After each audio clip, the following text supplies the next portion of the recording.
Well, welcome back to the Hotel Orloff. It is March the 20th, 2026. And once again, from the makers of Frosty Root Beer, it's the Grottu Orloff Hour. And today we've embarked on a many-day project of going through a comic book collection. And I think we're up to the middle of the 1970s Doctor Strange run. So let's look at that, and then later we'll share a frosty.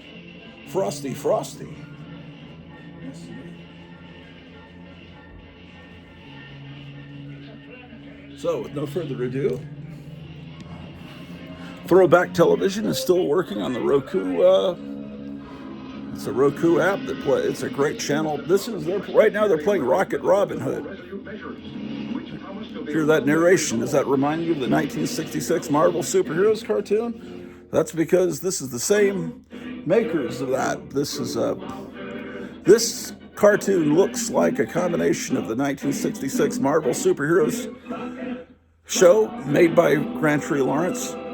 See, Krantz Films out of Canada, and also it looks a little bit like their 1967 Spider-Man cartoon. It's like a mixture in between those two. How about that? Okay, so just got out of the shower. You'll have to forgive me just a moment. Set up the multi-million-dollar camera here. The Houndcats, tune back Sunday mornings at 6 on the Throwback Television Network.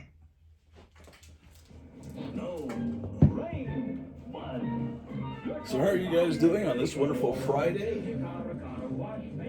TGIF, right? Thank God it's Friday. Mr. Kelly's Car Wash, that's the one for me. Hey, Mr. Kelly, wax it beautifully. Drive up the ramp, hook the chain, it runs by battery. Clean scrubs and dries your car automatically. So, Mr. Kelly's Automatic Car Wash, what a toy. From a hidden tank to an overhead water tower, hook on car, throw switch, and automatically cars are wet down, scrubbed all over, and dried while you watch. Mr. Kelly's Car Wash comes with 2 late model cars, car wax, oil sponges, and even a sign. okay, all right. Look at all these boxes over here. Do you see them? They all have to go back upstairs. Those are all the boxes I brought down here to do the last several episodes.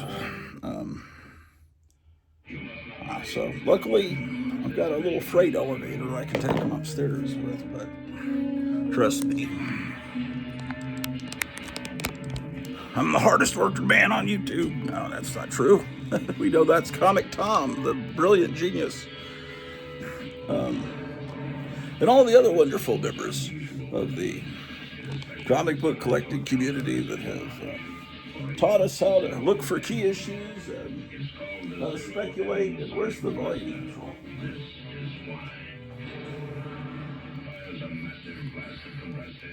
Yeah, we're going through an entire comic book collection. I've shown you all my Silver Age comics. I've shown you every comic book I actually own if you go back 7 years or whenever I started this channel. But now we're going through, and as I'm going through, I'm filing some new to me comics that I've gotten into these boxes. So there's actually a reason for it. Plus, sometimes I don't remember what comics I own. You know, there'll be some new comics that will materialize. I don't buy new comics, but new to me, old comics, and I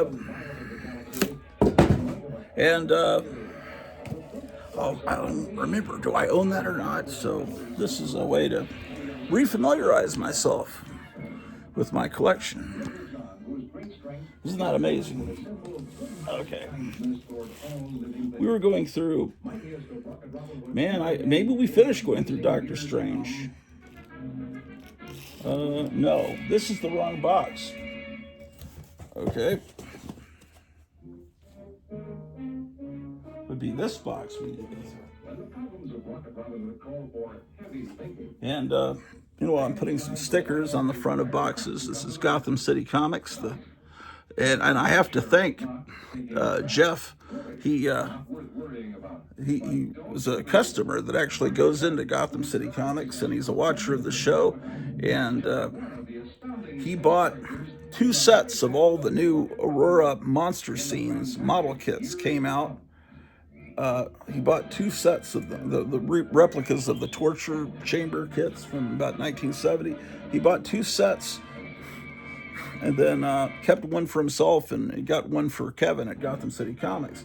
And then there was some change involved in the deal, and he says, just give all the change to Grottu, because he, and so it was like $71 and some change. And so I was able to get, and thank you, Jeff, I was able to get a book I've been wanting for a long time, this new George Wilson book, all about Dennis the Menace's neighbor. No, George Wilson is the guy that painted most of those fantastic gold key covers back in the 70s. It was like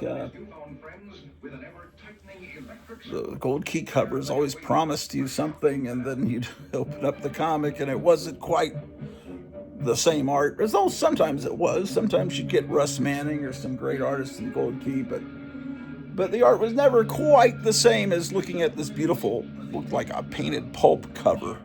And he turned out so many.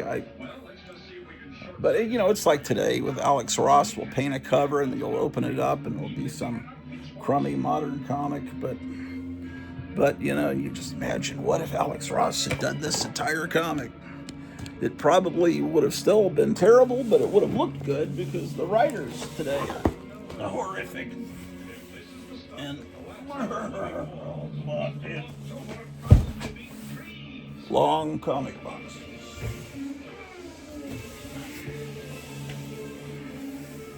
Don't use short boxes. Trust me, you won't regret it. Okay, let's see what do we got here. A few more Doctor Strange comics. It looks like to me.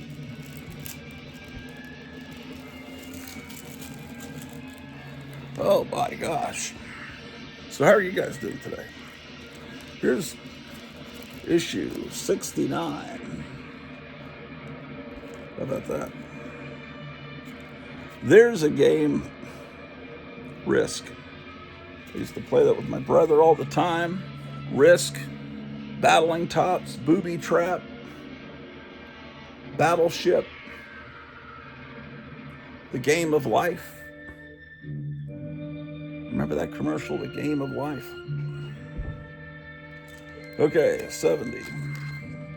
You will learn about life when you play the game of life. It never really turned out the way it was in that game, did it? At least it didn't for me. 71.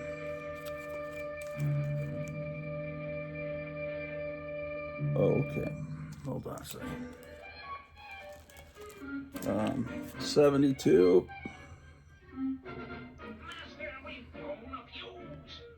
Are we in the 90s now?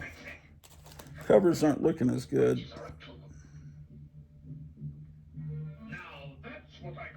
I think it's the mid-80s. Yeah, the mid-80s were a warning sign. Look at Doctor Strange's head. Looks like the old Submariner. 77. Yeah, I thought it was just with Conan the Barbarian, but maybe it was an all over they just don't have word hype all over the cover. Well, 78. I guess they have some here, as they've got Cloak from Cloak and Dagger. I never read that comic. 79.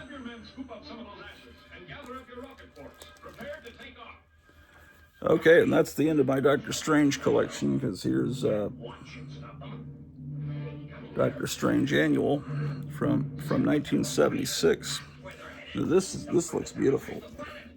The 70s comics were still reliable.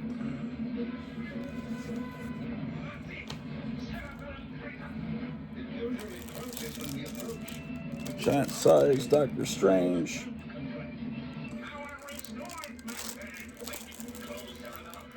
And then for a while they did these, they have a wraparound cover. It's these are reprinting the old Doctor Strange stories on Baxter paper, I think is what they called it. These were direct distributed to just the comic stores. So it's the old Steve Ditko stories. And it's done in a Ditko style on the cover. Milgram and John Byrne. Here's issue 2, and inside that's what it looks like. I'm not sure if the coloring remains true to the. I'd have to compare some of my Strange Tales comics to see if they colored it slightly differently.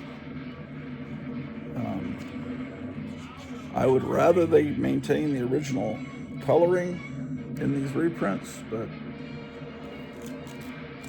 sometimes they try, sometimes they don't. This is number 2.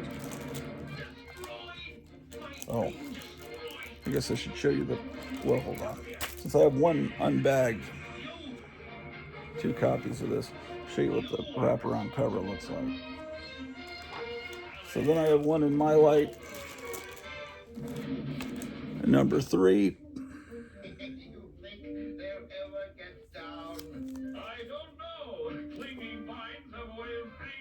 Again, it's Byrne and Milgram. I'm not sure how many issues were put out of this. This is issue 4, and that's the last one I have. I don't know if they kept going. If they kept going, I'm not sure why I wouldn't have bought them. Oh my gosh. Now this is a beautiful cover from Doctor Strange Special Edition.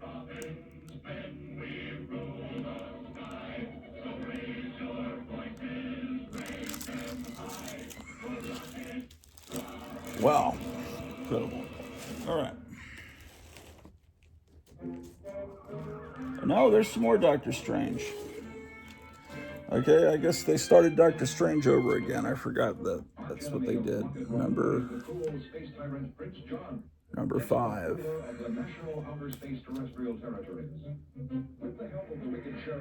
Number 19 has Gene Colan art. Wonder how long Gene Colan came back for.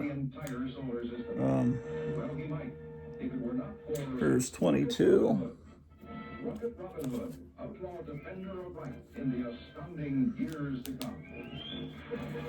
37 with the Frankenstein monster. And the art looks decent enough. Who is the artist here? Okay, Roy and Dan Thomas were writers. Jeff Isherwood, new artist in residence. Franken Surfer. And looks like this one's out of a dollar bin, number 38. 45. And then, I don't know, this is a different Doctor Strange, The Flight of Bones, number 1. I don't know if this is a miniseries. And this is Doctor Strange, and it says Legacy 417. But 417, does that incorporate all the different runs? They need to just stop. Well, they never will stop restarting everything. It's a domino. It's crazy to do that. In minutes, you get bright, colorful, instant pictures with a textured satin wax finish. See your photo dealer and shake hands with them. Okay. Got an instant camera with a twist.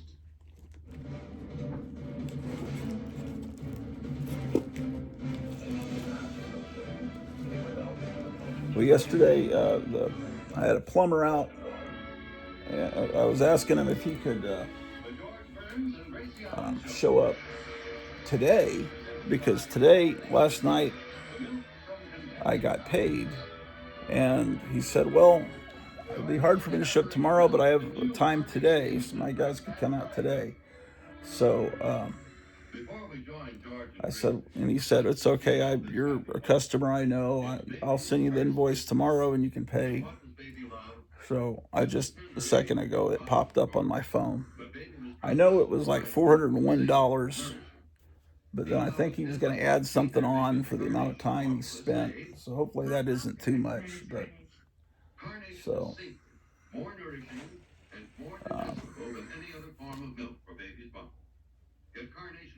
Okay. I was watching, but now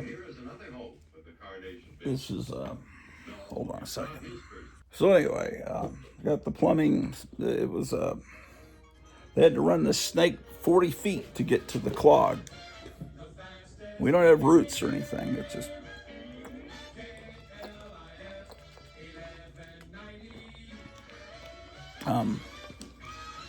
it was probably all hair stuff, but it clogged up the whole system coming from the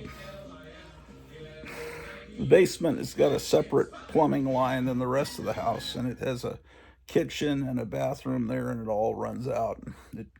Everything was stopped up: the sink, the toilet, the bath, the shower. But anyway, it's all fixed now, so that's fantastic.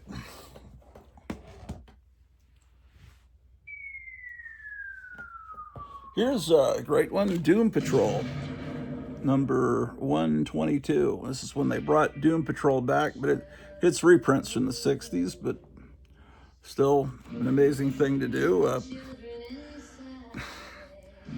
Why did they bring the Doom Patrol back and not do new stories? They were just trying to get as many titles out on the market. DC and Marvel were having a war trying to outproduce and have more titles than the other ones so they could have dominance on the spinner racks at this time. So there were a lot of reprint titles being put out. This is Doom Patrol 124. What was that last one?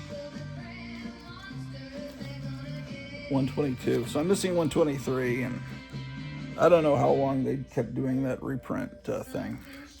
And then this is an index to the Doom Patrol, which is one of my favorite comics. The 60s incarnation of the Doom Patrol, not the art school Doom Patrol from the 80s or whatever. I'm sure that was great. It just looked terrible today, the artwork, but I'm sure there were great ideas in it. This is when they brought the Doom Patrol back. This is not really what I'm talking about. It's later on. We'll be seeing them, right? When they brought the Doom Patrol. See, the thing about the Doom Patrol is they killed the team off in the last issue. They blew them up in the last issue in the late 60s. And so this is, they had an issue of Showcase in around 1978 where the Doom Patrol came back, but it was 2 original members and then the new members. And it was kind of like they were trying to do like the new X-Men. And this is 13. But it gets to the point where does it happen? Here's 16. It's 17, 19,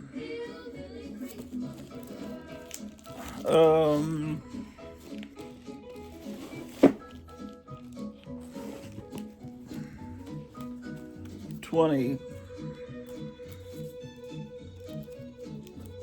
21. I guess it was, I don't know, the cover looks good. Like maybe it was when Grant Morrison took over, 29, one of these self-important kind of artistic, probably warlocks out of England. 32, 33. Yeah, I went and got a bunch of these because we were, we started watching the Doom Patrol TV show. We never finished it. That's another show that we still have, I think, a whole season we haven't seen. But my wife and I were enjoying it. It was a spinoff from the Titans live-action show, and it was adult. And I thought they should have had the jaw and Robot Man move. But it would get into some explicit stuff. I remember our friend Gerald was over one night and he said, "You'll like this show." And we put it on, and then within 20 seconds, it was really explicit scene, and he was like, "Oh, I don't know if I like this." Anyway, um, see, I bought some for $1 at Half Price Books to see maybe that comic that I avoided, because my friend Steve back in the '80s was all about this Doom Patrol comic, and I said, "You ought to be getting these from the 1960s, not this." And he says, "Oh no, I don't want those old comics. This is intellectual." He didn't say that, but I'm going to get rid of this bag because it's boarded with Half Price Books doesn't really use high quality backing boards, so I think this would be better without it personally. But yeah, it's not good. Okay, so the interior art, maybe it's all brilliant writing, but I don't know. It's I don't know. It just looks ugly to me. That's just ugly art. Ugh. I mean, I just don't like that. Okay, so here's 34. I was trying to get some of these because when was that? That was pre-pandemic, 37. I remember that. Maybe not long before the pandemic. Here's another copy of 37. I thought these would have more value, but apparently, with the TV show on the air, they were just in the bin with all the other comics for $1. See, it just looks like something you'd see at a modern art museum. It doesn't really look like a comic to me. Here's 40.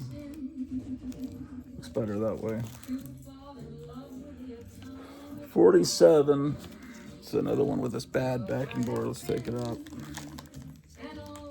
I'm sure it reads really well. I think Grant Morrison, I heard him talking recently, not liking this new Green Lantern TV show that's called Lanterns instead of, because they say they got someone that thought Green Lantern, the green just sounded stupid, so we'll just call it Lanterns. So you can kind of tell where they're going with that show. See, it's just not, this isn't a comic. I like comics that are made for kids, not for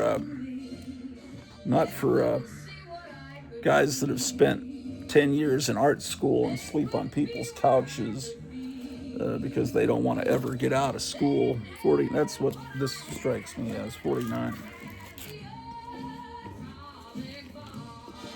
Okay, is that the end of these?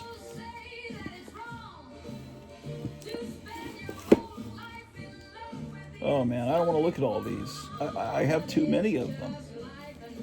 No, this one they're trying to make it look like a Silver Age comic.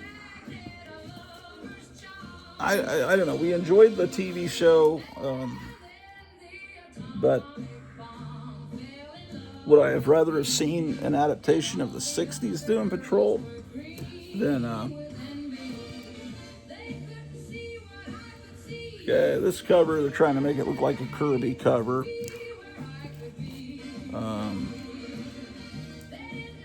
And then they've got a little photo cover here. And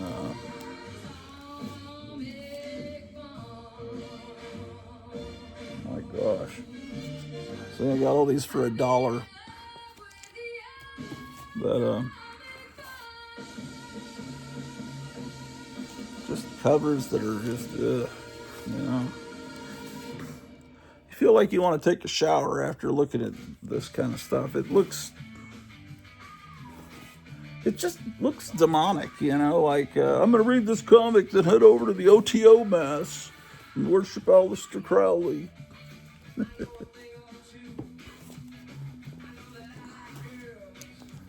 Yeah. Okay, I'll show them to you because I committed to showing you all these comics. This is embarrassing, man, that I own these, but I'm sure they're wonderful. I'm sure they're highly intellectual entertainment.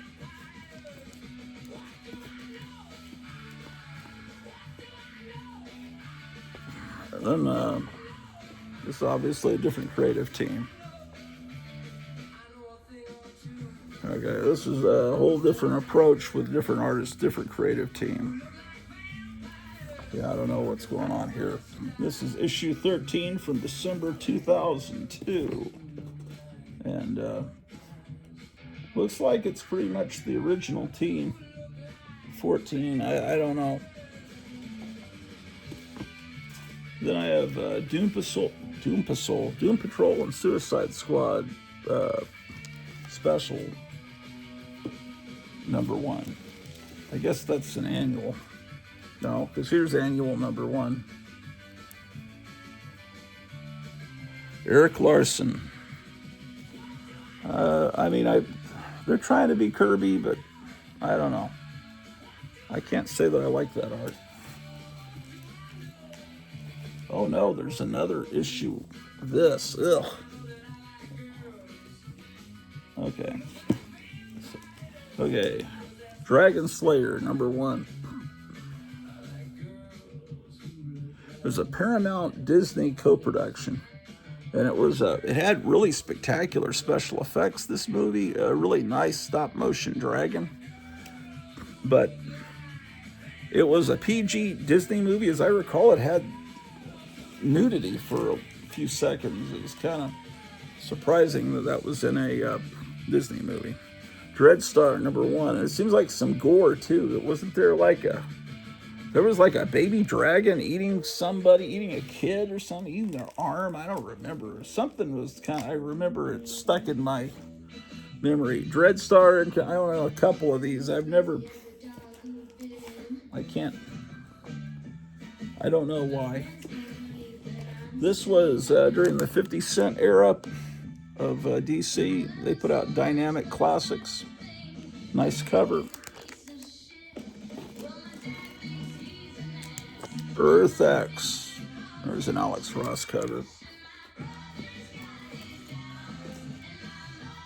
These I got for the covers.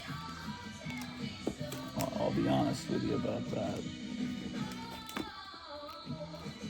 I don't even know what this is. I think I got it because it has a cut. I don't know. Well, I can't explain it. Earth 2. What is that? Oh, it's DC. I couldn't even know if it was DC or Marvel. Eclipso #11. Again with this modern art that's, to me, pretty ugly.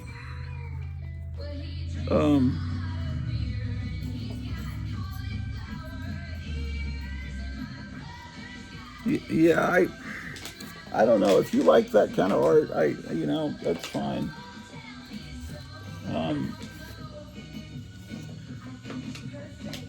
92. Yeah, this is kind of what I think of when I think of the 90s. Just horrible artwork.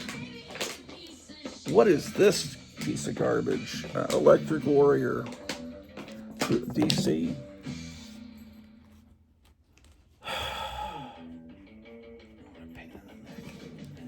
The Elektra Saga.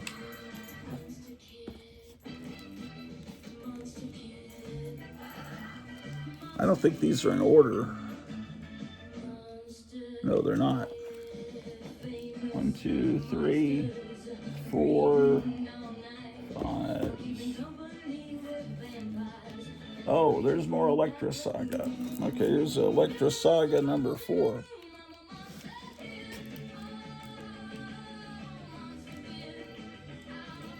Okay.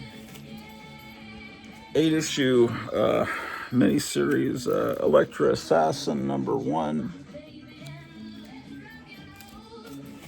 These are comics that weren't meant to be sold to kids. They were sold at comic stores too. I mean, they sold them to kids, but they were direct distributed to comic stores. This is from '86. There's 3. And of course, as I told you, the mid-'80s, it's kind of when things went a little bad.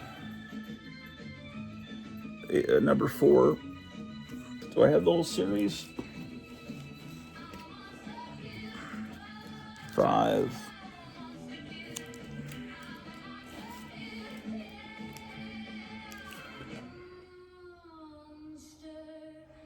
Okay, maybe. Here's 6.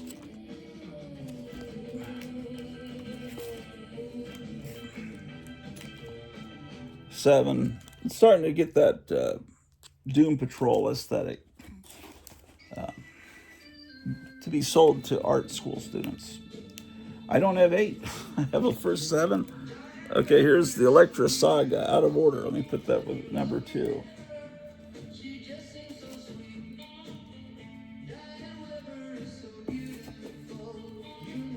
Okay. And then Electra number 3. It says mature violent content. Brian Michael Bendis, Chuck Austin. Let's see how violent it gets. That's what it looks like inside with the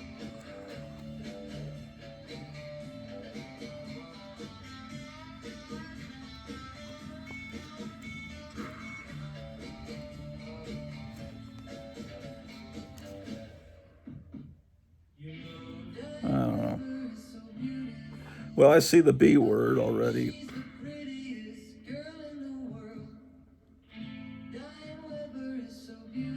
Okay, well, you take characters that were in comics for kids and then you make adult comics with them. I don't know if that's a good business model or not. Here's number 4.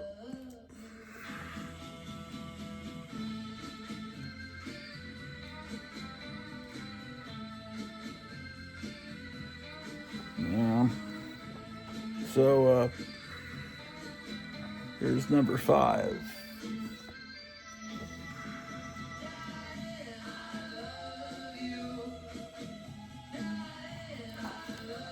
Who got paid to write this? There's a little word balloon. She's saying, "Hooga!" Okay. Well, maybe ninjas don't talk much. So. Holy motherfucking shit. I love Grottu Orloff on KLF radio. I listen every day. Rick on Dudes. Okay.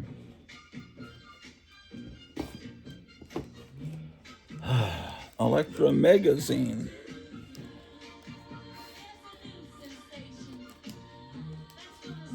Oh, what do we have here, man?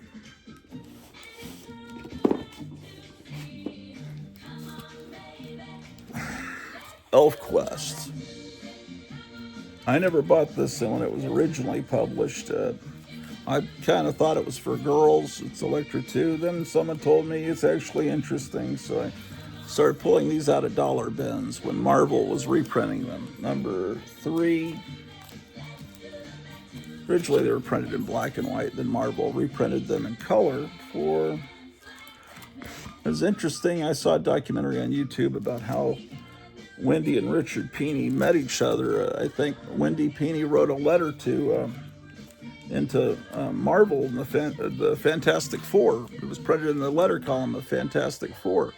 And Richard Pini, that back then they used to print the kids' addresses when people wrote in, and so he sent a letter to this girl, because there aren't many girls that are going to be reading Fantastic Four, and if they are, they're not going to be sending letters in to the editor, and so they met through the Fantastic Four letter page. Number 12, I have been looking to see, I'm missing 13, 14. I don't know, I intended to read these, and then I never did. Honestly, these aren't even in order. This is 13. And she used to cosplay as Red Sonja, Wendy Pini. I remember that. No, they're just out of order. I may have the first 15. It looks like something I intended to read when I retired, but then you never really can retire, can you? Number 16. Missing 17. Here's 18. How about that? Boy, this box has been kind of a dud, hasn't it? Here's The Elongated Man, number 1.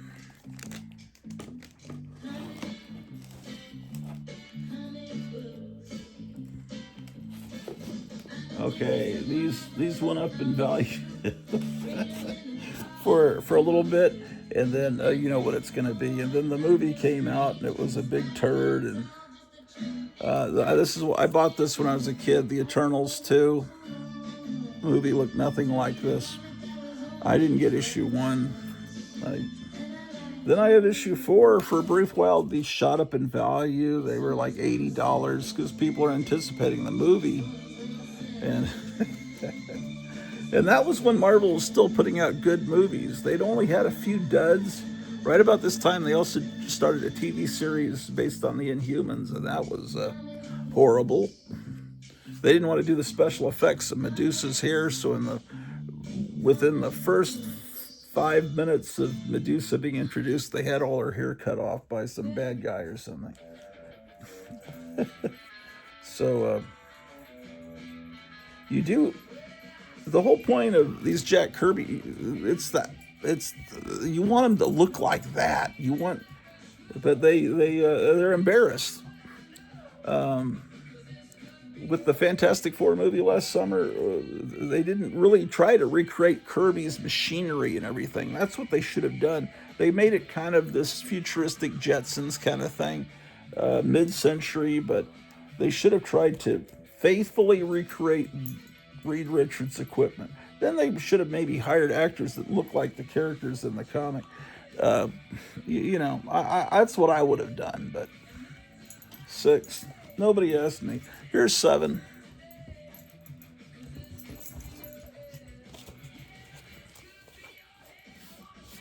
This song here, "I Want to Shrink Your Head," comes from that Vincent Price ad, because I don't know why the sound volume goes down on this song. Okay, the Eternals. Oh, I keep saying, oh, I cannot stop it. There's number 8. And it looks like I skipped a bunch of issues. 17. This one went on for a while.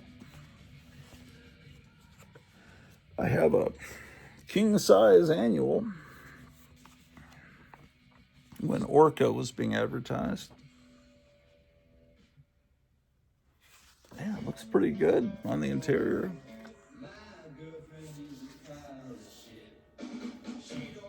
And then, they kept trying to bring it back without Kirby. But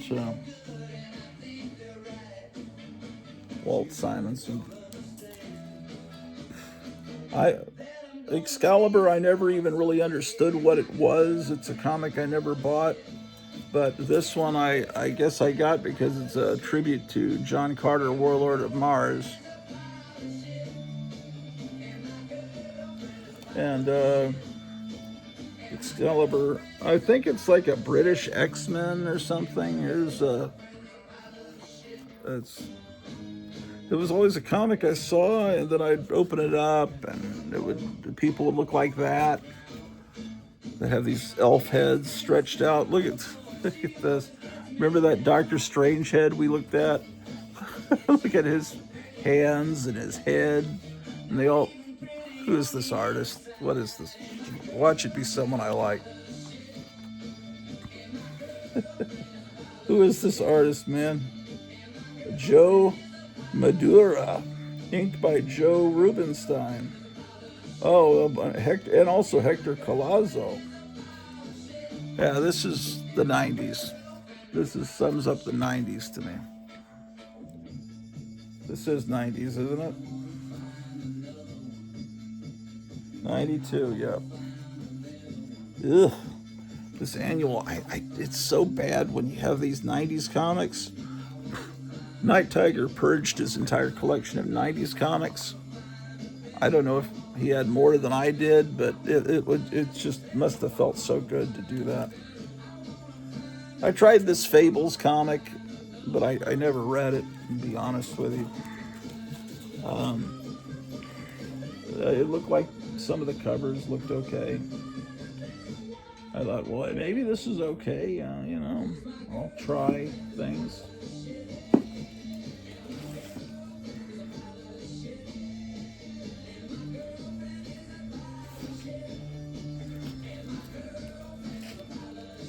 Fables.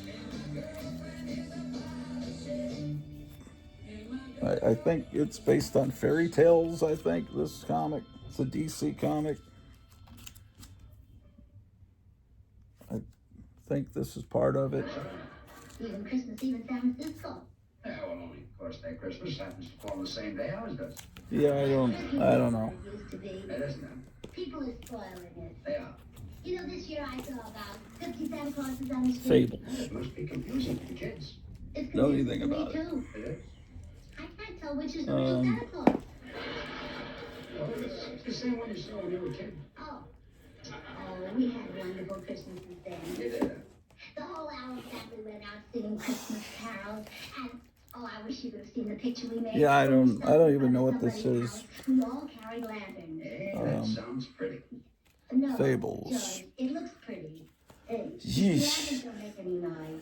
Listen to the bells. Fantastic Force. This is what the 1990s were. Flashiness, and then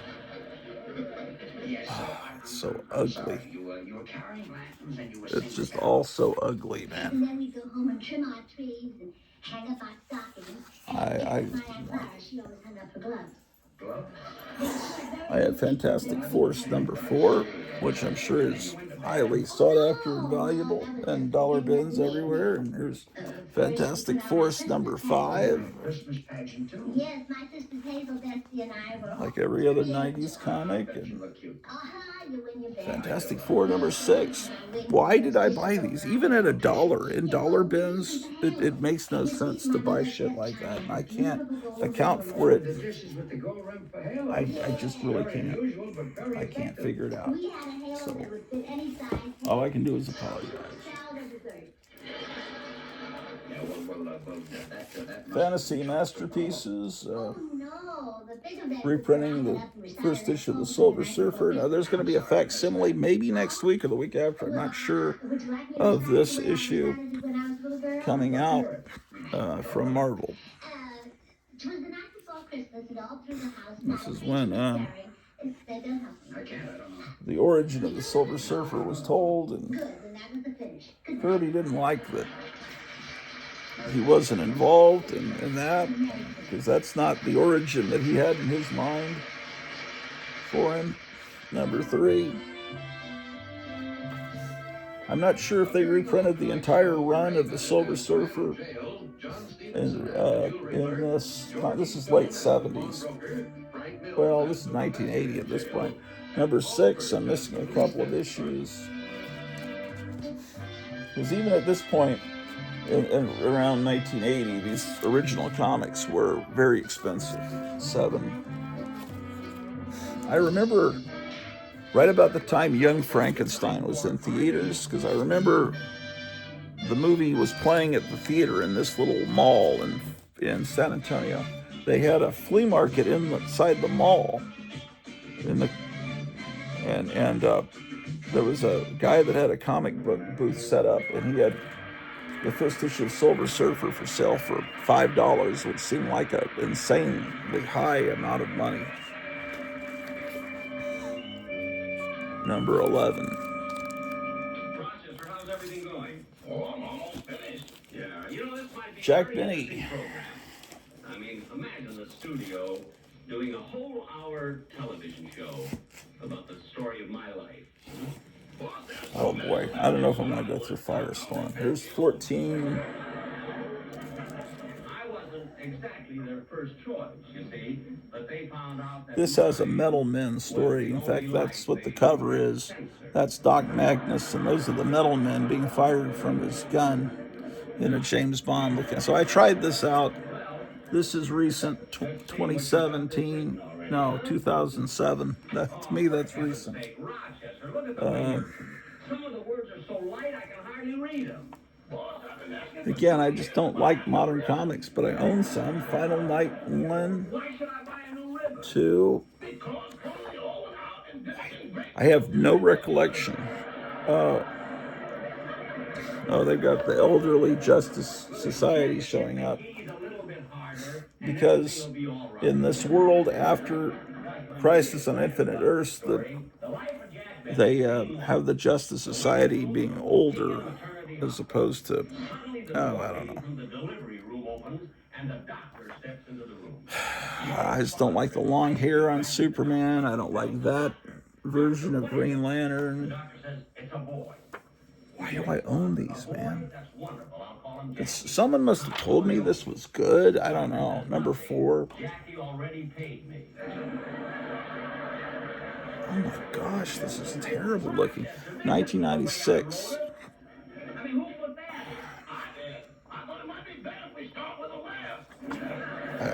I have no words. Firestar is a character that came from a cartoon. She wasn't created for comics. She was created for a Spider-Man cartoon around 1979. So that she's an okay-looking character, and I guess Marvel wanted to add her to their roster of stars, but they had Spider-Man, Firestar, and Iceman from the X-Men. I don't remember if they were college roommates or what was going on, but I think Firestar was created to be a counterbalance to Iceman. Okay, Firestorm, the Nuclear Man, number 1. I enjoyed this comic. It still looks like an old-style comic to me. When I was 8 years old, I received my first Firestorm number 2. 2 years later, I left Waukegan to attend the conservatory in Chicago. Firestorm number 3. Do you think Mr. Benny really attended the conservatory? He must have, because nobody can conserve like he does without taking lessons. Look at this ad for Showcase. Looks like a 60s ad. It's great. Another copy of Firestorm number 3. Yeah. You mentioned me in it? Oh, for heaven's sake. Do I mention you in it? Well, naturally. I mean, and the way I dramatize it. Oh, it's good. I tell about the first time you came to work for me, the early days of radio, you know? Remember years ago, you worked for me then, and I remember when you first started, I gave you $5 a week and your meals. Remember that? Yeah. Gosh, I wish I had that deal again. Number 4. Well, you're not going to get it, brother. Number 5. I was thinking this seems thicker. Yeah, it's when they went up to 50 cents and added pages. What? Okay. Now, I don't know when they canceled that, but then they restarted the comic as The Fury of Firestorm, the Nuclear Man. This is number 3 of that. Dear Mr. Benny, it is a great honor and privilege to represent the city of Waukegan in the story of your Number life. 5. To assist me in formulating a suitable speech, Mr. Benny, please send me the following information. Number 7. When were you born in Waukegan? How long I have a memory of buying this more consistently, but maybe not. Here's 20. Skipped a few issues. Here's 22. And then in 24, they introduced a new character with a 16-page supplement, Blue Devil, a character that I don't think anyone cares about. I never, as far as I know, I don't think I ever bought a Blue Devil comic, and maybe you love that character. I don't know. Here's 38. In a matter like this, why, I wouldn't want to influence you. Okay, it's 85. That explains. See, when it gets to be 1985, comics start to get, yeah. Here's the Gil Kane. 45. Hello, Martha. This is Hyman.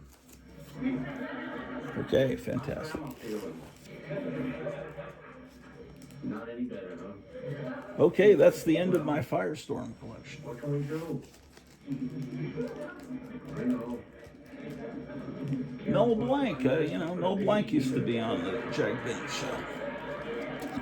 Okay, so then there was first issue special because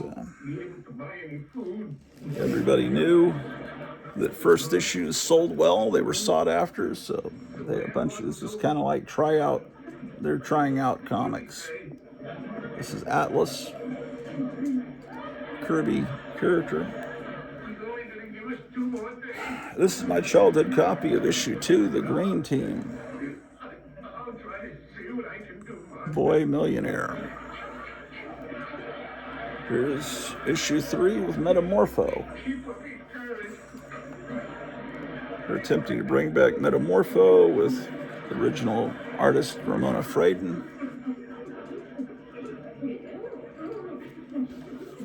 Looks just like it's still the 60s. Of course, the 60s weren't that far behind because this is the early 70s. Well, at this point it's the mid-70s. Yeah, September 1975. It's a Jack Kirby idea, the Dingbats of Danger Street. Kind of like a Bowery Boys, kind of East Side Kids kind of thing. Number 7 was The Creeper. I don't have number 8. I have a beat-up copy of number 9, Dr. Fate. Oh, there's the This Could Be Your Head. In a world overrun by super intelligent space apes with really bad attitudes, Walt Simonson art inside. And here's another beat-up copy of number 9. Oh, the kitten's here. Number 10, I bought this as a kid. Are you ready for The Outsiders? With this crazy art. Who is this artist? Oh, I remember this. Oh, it's Joe Simon, of course. I can't stop saying, oh, I wish I knew who put that into my head. Somewhere I'm hearing someone say, oh. Number 12. Starman. 13 is one I bought as a kid. I remember Return of the New Gods. So that's it for that. And then we have 1977 5-star Superhero Spectacular. It's clearly a Neil Adams cover. It's really thick comic. 80 pages.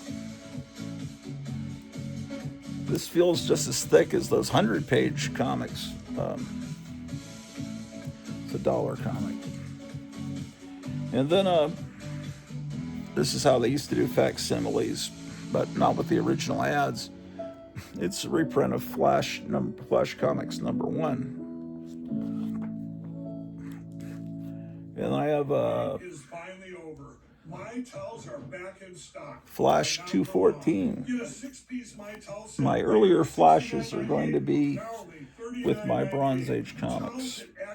I'm sorry, with my Silver Age comics. These are Bronze Age. This is Flash 221. That's a cool cover. I bet it's Ernie Chua. Who is doing this? No, it isn't. I don't recognize that signature. Made with Giza cotton and a designer gusset. Made exclusively. I assume that's the signature, that squiggle there. That's nice art. I'll have to look it up later. 221. Who does the cover art on that? Most of the ads on this throwback television channel are old ads from the 50s and 60s, but Mike Lindell advertises on here. That's about the only real ad I hear on here. Several people are waiting in the outer office in answer to your casting call. Oh, wonderful. Now, you step out there, and when you spend a minute, I ask for it. Here's 223 with a cover that looks very 60s. Let's see, an actor to play my father, an actress You to just play see my this mother, part of it. You would an might actor to maybe play think the that's a doctor, 60s comic. someone to play me when I was a little boy. No, stay off that. Stay off that, cat. No, you don't want to go up there. No. No. Well, Stay down. Here's 227. no, I'll send for a real one. 229. 232. Miss Gordon, will you please send whoever's out there to audition the part of my 238. We're coming up to the first comic I bought. 240. All these were bought later, but this is the first Flash comic I bought as a kid. This is my childhood copy, and it's 242, and it's Ernie Chua, 1975. And again, here's Ernie Chua again with 244. I need to look on YouTube and see if anyone's done a video about Ernie Chua. I just think it's criminal. I think he's one of those great artists of that time period, of any time period. I'm sorry. Don't feel too bad about it. You know, Barry Fitzgerald wouldn't get the part either. Neither would Tesha Hayakawa. So don't worry. Oh my gosh. Maybe some other time, Am I almost done with this box? Mr. Bannon, there are no other actors here to audition for the part of your father. Oh, well, let's see. Who do we have to have next year, then? Let me see. Another fantastic Ernie Chua cover. 245. Is it home, Claire? Yes. Oh, she's Stay away from there, how dare you. my first sweetheart. And then we have a Neil Adams cover. And she, 246. wasn't too pretty, but there was something about Stay away, Mr. Cat. her, unfortunate, but young. No. Cat wants to F with me. No. How dare you. Fine, thank you. Okay, 249. Won't you come in, please?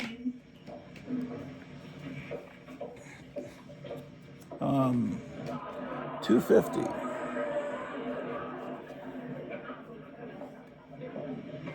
Hello, Benny. 253. Another copy of 253. 254.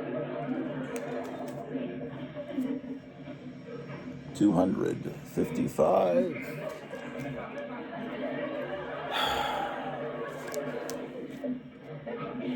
258.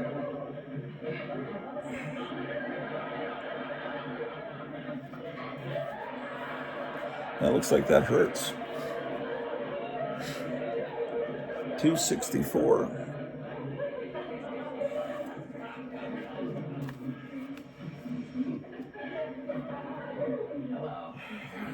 265. Would it be all right if I sat down? Well, you know that dress better than I do. 266.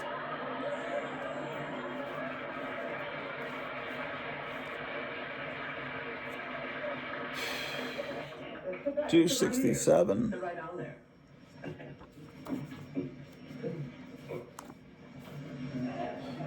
268.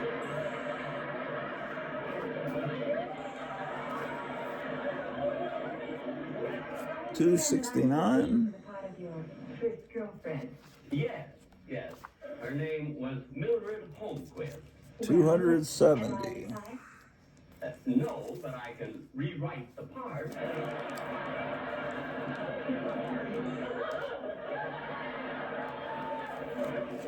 You know, Mildred Holmquist, this is, this girl that I used to go with. She was rather pretty, and she, well, I don't know, we went together for a long time, and I don't know, I'll never forget the first time she ever kissed me. God, it was so exciting, How many more Flash comics? Forget it. Did she, I really like the Flash comic. If I seem irritated right now, it's just because I'm having to lift all these comics. It's annoying. Okay. It's just 270. Here's 270. 271.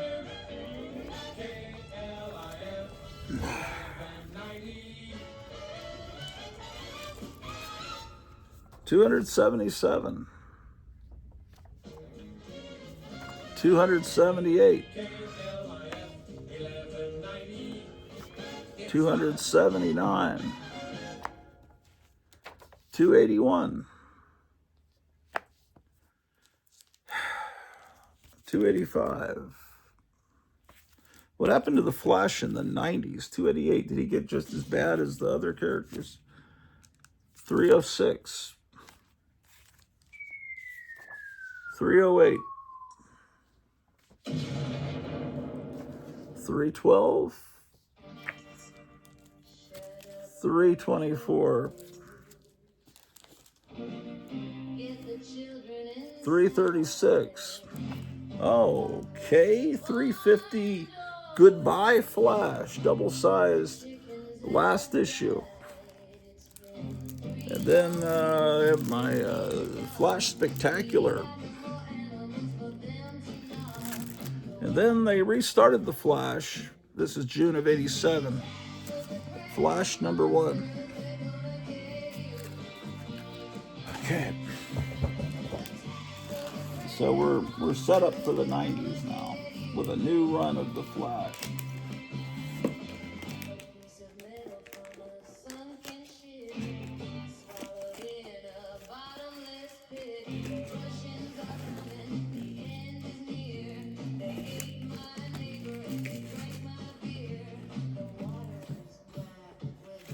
Okay. Flash 5. Flash 7. Flash 8. And there's another copy of Flash number 8 here.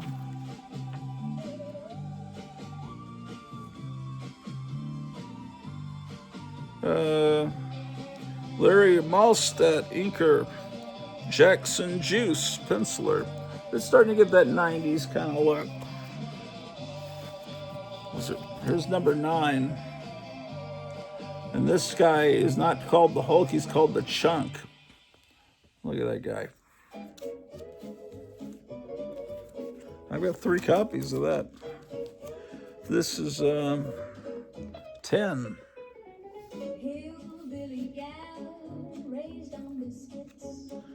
10. Okay. Here's 11. Oh my gosh. What's going on there? The art. Yeah, the Chunk. This is a really overweight guy. The Chunk. Okay. Flash 12. We're into 1988 now. Flash 27. He's got monsters around him. Let's see what's going on here. The Chunk stays with the comic for a while. Wait a second. What's going on? Some of these are out of order. 9, 10. It's another copy of that Chunk cover. Okay, 14. Yeah, the comic just doesn't look as exciting as it used to. Not many words.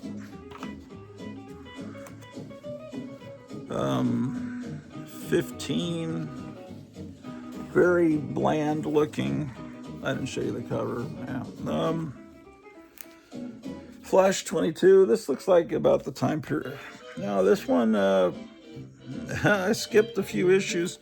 Here's 161. I got it because they're trying to make it look like a Golden Age cover. And that's it. Yeah, I guess Flash went bad in the 90s too. Here's Flash Gordon number 1. Here's Al Williamson Flash Gordon. And of course, Al Williamson knows how to do Flash Gordon. Oh no, the cat's back. Here's Forbidden Tales of Dark Mansion number 6, which I want to pull out of here and put with my DC horror books. We're moving to a really good title.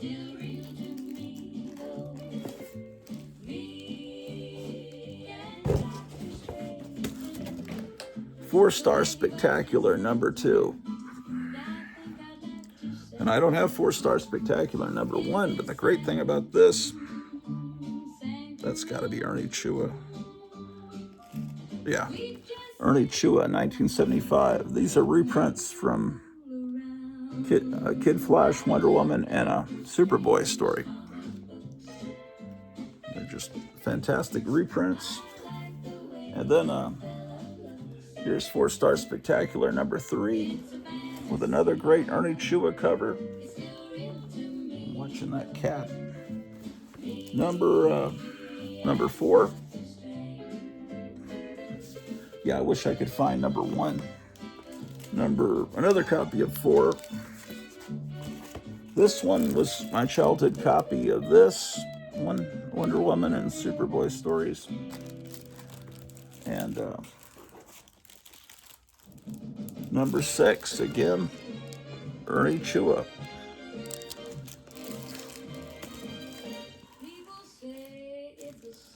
Oh, 4-Star Spectacular number 1 was out of order.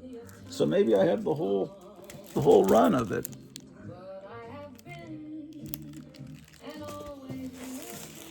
That's good news.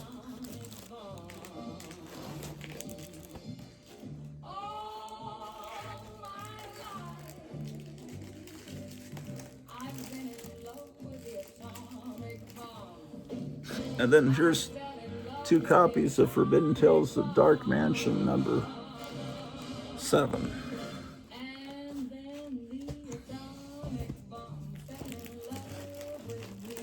Let's see here.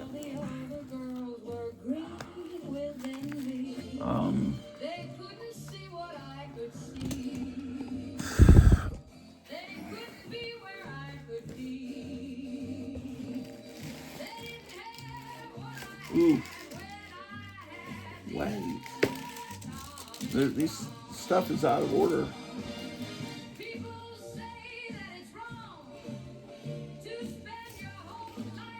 These 4-Star Spectaculars and everything were in the what? I put them in the wrong place. They're after Flash Forward.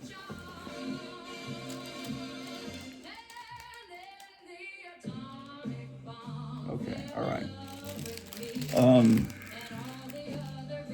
Force Works number 1. It's got something that unfolds, some gimmick. And Force Works number 3. See, this is just. I mean, if you were a kid in the 90s, maybe this is really cool because it's your childhood. But I have more of these than I should have. And I might have bought these off the stand, and I have no memory of them. And I don't know why or what was going on in my head. Why? Number 11, the cover on number 11 looks pretty good. 12. And then I have Forever People. This is the only Bronze Age issue of Forever People that I have. The rest are Silver Age. It's number 10.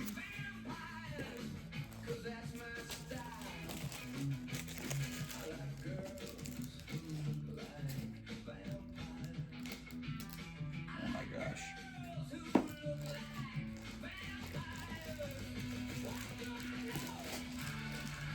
Okay, this is the end of this box.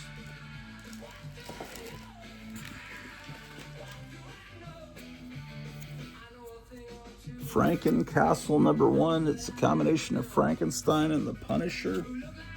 Then I have 18. The interior art. Sorry. This is nothing to read. That's it for that. Fred Himbeck destroys the Marvel Universe.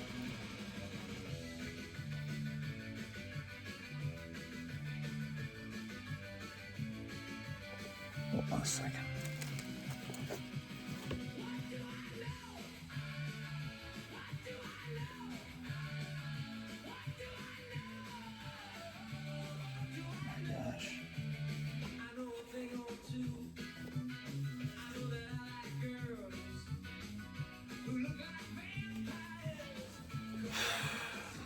Just a second, ladies and gentlemen.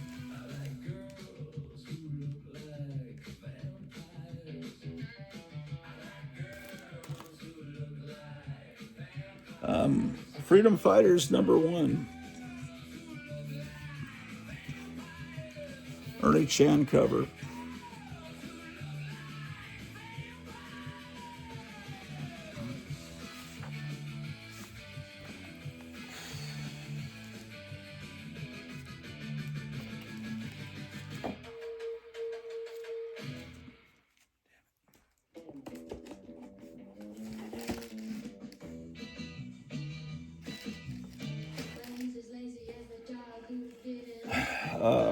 Freedom Fighters #2.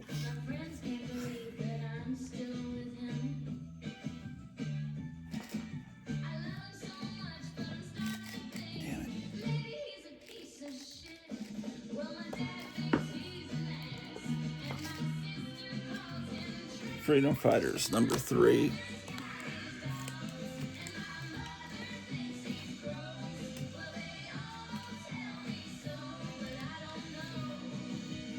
My gosh.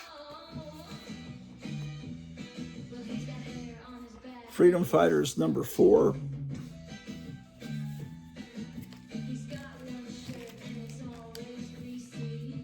Another copy of 4. There's 5.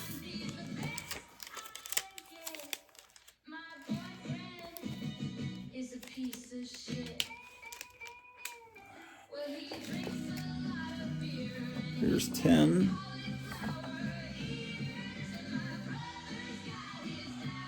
$13. Another copy of 13. And then a more modern one, #5. #6.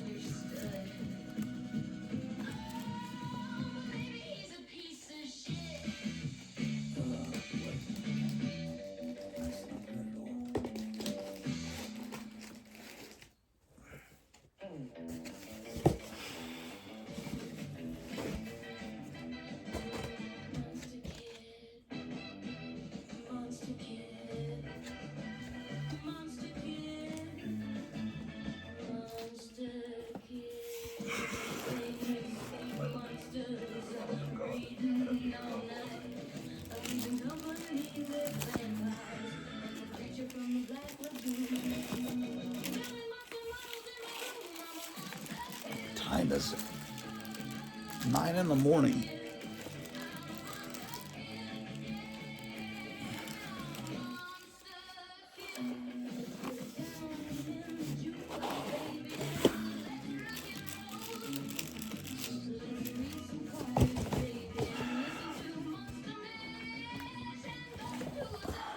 What is this box? Okay.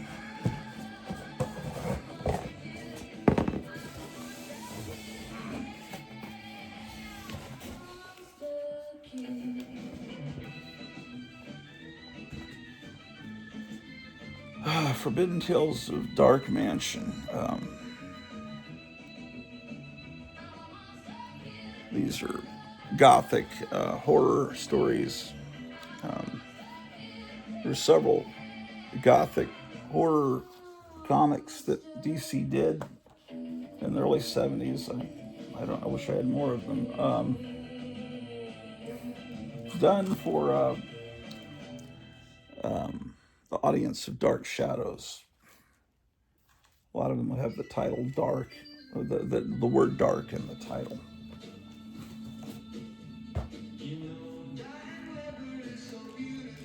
Anything I need to file before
boxes I was going to take back upstairs is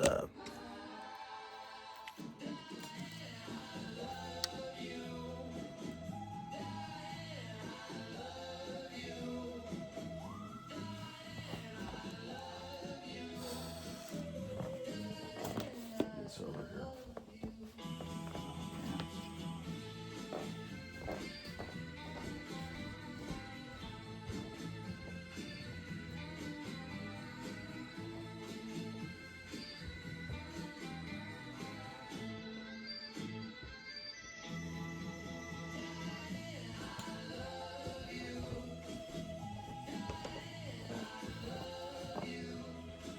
Okay, it's back over here. I was putting DC horror and humor into a different box. I guess trying to keep the superhero stuff. Holy motherfucking shit. I love Grottu Orloff on KLF Radio. I listen every day. Rick on Dudes. Okay. Well,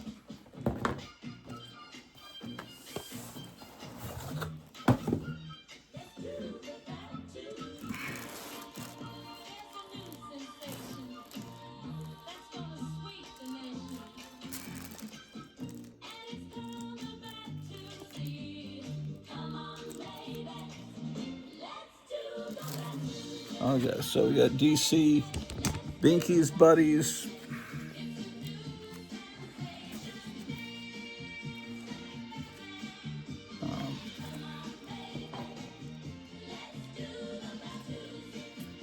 Revival of Binky, and then this copy of Debbie would go in here before Laurel and Hardy and Falling in Love.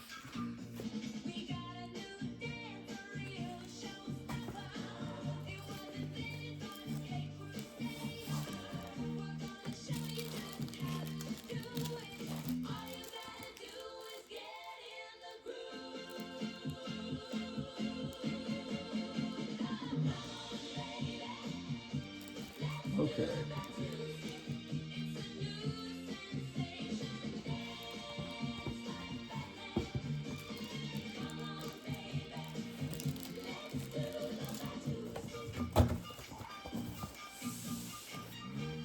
Yeah, I'm bummed because my childhood copy of Freedom Fighters #1 had a tear at the top, and it didn't before, and it's because I didn't have it bagged and boarded, and I put it in next to a comic I got from someone else that uses a real thick the thick Mylar that will slash other comics because it's sharp, and it caused a little.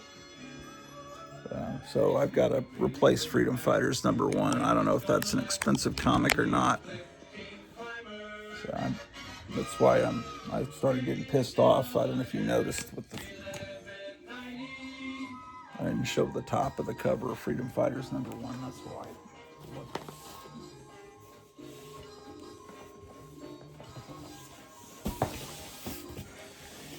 I try to do, when I go through the Silver Age books, I get really happy. But when I go through, that's why I separated the Silver Age, because the early Bronze Age, that's all great, but then that's why Night Tiger just purged all of his 90s comics, because all it does is make you angry. It really is not just, the disease started in the mid 80s, but it got horrific in the 90s. I mean, look at this garbage. The Geek. The original Brother Power the Geek from the 60s was fun. Joe Simon.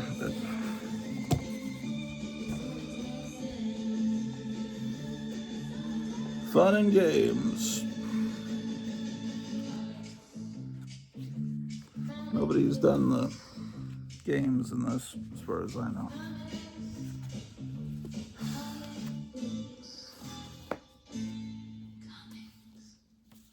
Okay, the adaptation of Raiders of the Lost Ark.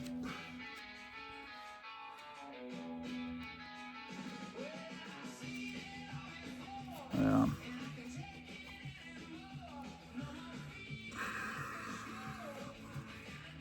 Who's doing this artwork? John Buscema, and Klaus Janson. Klaus Janson really is running as an inker this John Buscema art, because it doesn't look like John Buscema art. He's I don't know. It's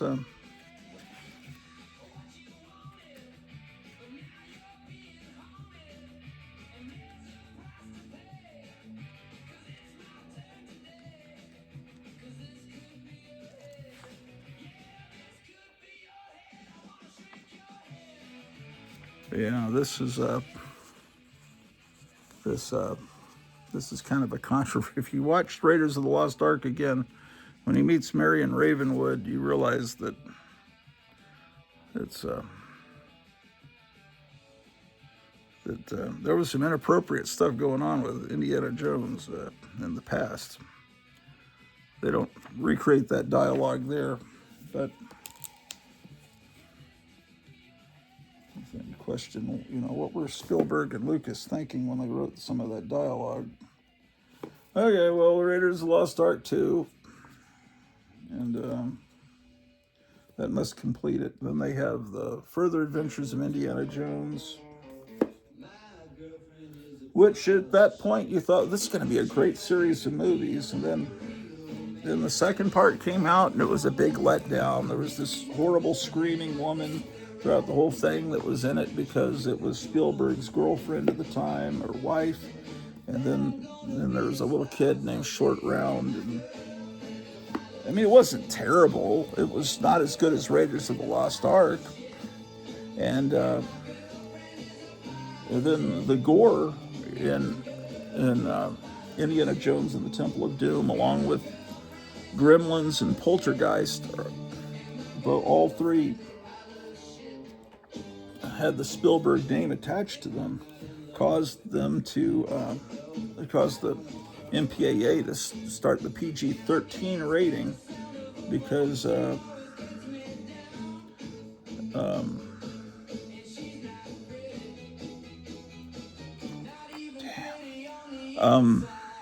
sorry, this is annoying me. Because audiences were coming in, and the parents were kind of upset. This is it was a Nick Fury, Agent of S.H.I.E.L.D. comic. And look how they draw they draw Nick Fury. And this is, now they warn you that it's, this Max Comics indicates that it is explicit content, but why?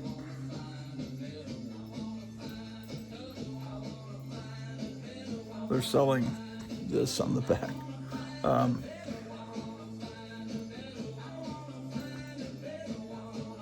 What year did this? I think this is, this is after 9/11, early 2000s. They're trying to figure out a way to change comics after the 90s, because Marvel had gone bankrupt, and this is the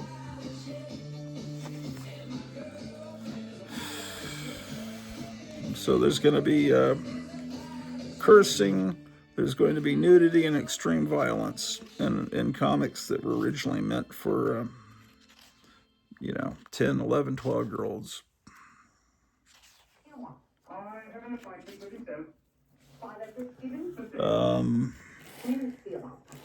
Okay.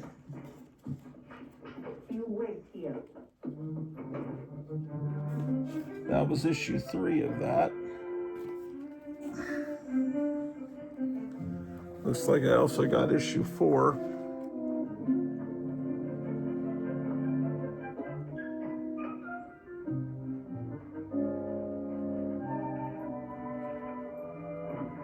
There's someone getting shot in the face.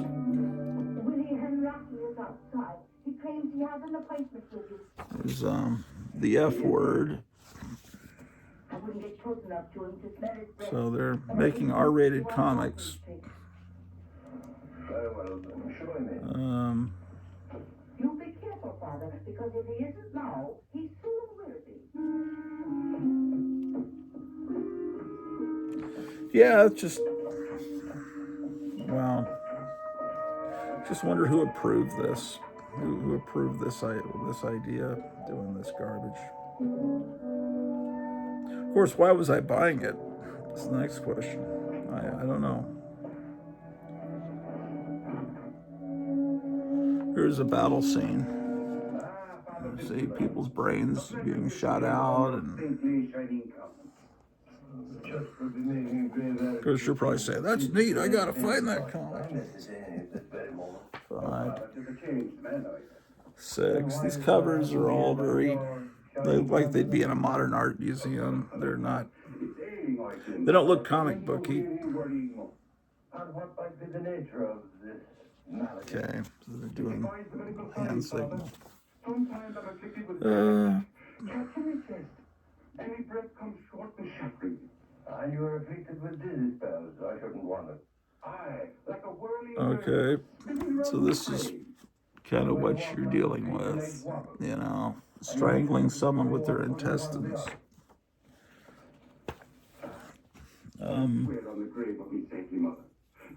I just wonder who these people are. Garth Ennis. I've heard that name. I think he's respected. Okay, this is the miniseries, The Gargoyle, you know, from the Defenders. This looks more like a traditional comic book. This is probably from the 80s, before things went totally bad. 86. Gargoyle 2. 3. Okay, and this is based on the Gargoyles TV show, cartoon. It has a ugly cover, I think. From the explosive animated TV series. Okay, I assume that's that was on in the 90s, so I assume that's a 90s comic. Okay.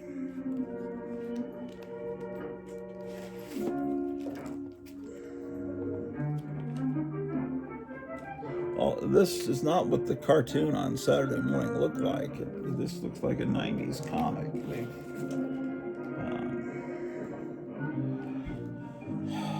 Also from the 90s, Generation X. This is when they had so many different X-Men titles. Here comes America's favorite Marine, Gomer Pyle, with Sergeant Carter and the whole Pyle platoon of comedy. Holiday Spectacular. The question is, why did I buy these? I remember they made a TV movie called Generation X. They were trying to make this into a TV show, and I think that predated the X-Men movie coming out.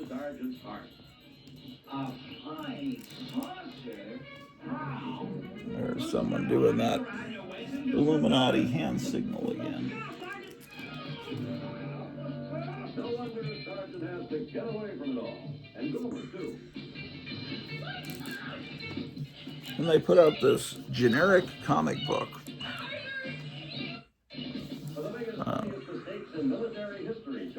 And it's just supposed to be a generic story. It's like, we can make fun of ourselves. But this is, you know, they're trying to create a bad comic book on purpose.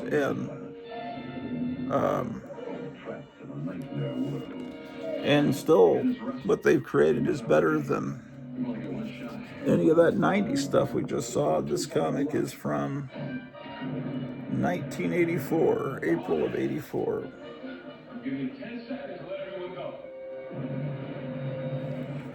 And that says, Marvel No Frills. Surrounded by an outsized civilization, there is no escape, only a constant battle to survive.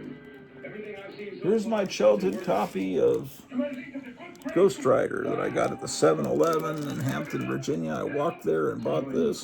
This is the first issue, very sought after now.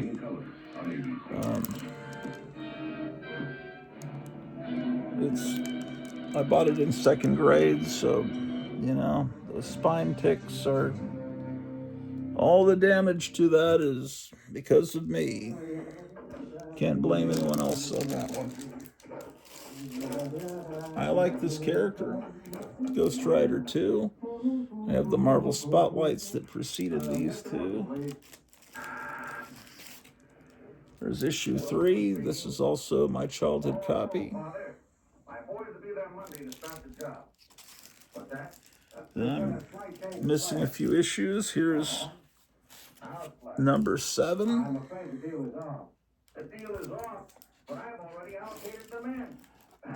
Yes, I was back for number 8. I guess I didn't get it every month because, you know, 25 cents was a lot of money. 17. Understanding? In a violent sort of way, yes. Hey, who is this? 23. Oh, never you mind. I've arranged everything. You run along to your game. 24. You've got the ball. Who's your adversary on the fairways today? St. Michael's and myself are playing. It's still okay. The early issues were better. Don't let them beat you, Father Johnson. Not a chance. I'll keep It you looks a little weird there.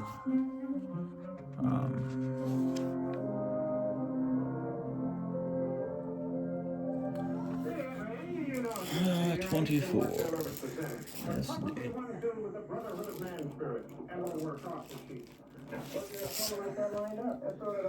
There's another copy of 24.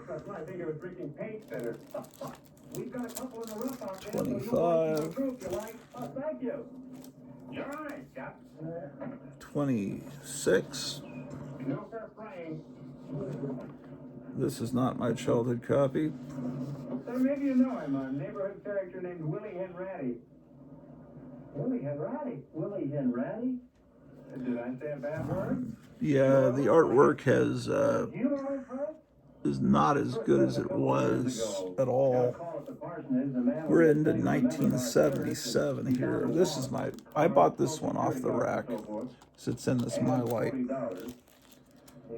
27.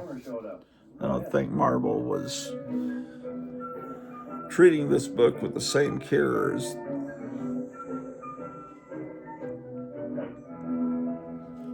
the other titles. Either they thought it would sell regardless of who drew it, or I don't know.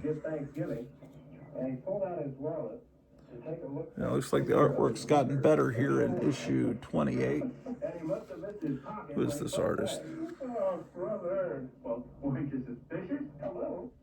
Well, I think it's the same. Oh, it's the same. It's the same artist. It's just they have better inkers now. They've got some Filipino inkers, and they're putting more detail into it. Sometimes inkers can fix problems. 32. Okay, 1978. Obviously, after Close Encounters of the Third Kind came out, the ultimate cosmic encounter.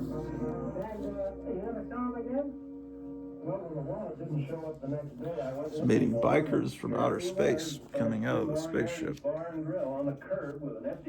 33. This would have been my childhood copy. 78. I would have been 12. I guess that's childhood. 35. 36. I didn't see him again for months.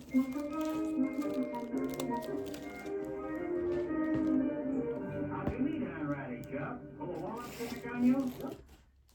I don't know if I want to look at all these. Do you want to see these?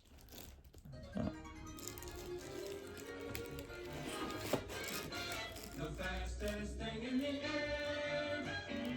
KLIF 1190. Another copy of 36. 37.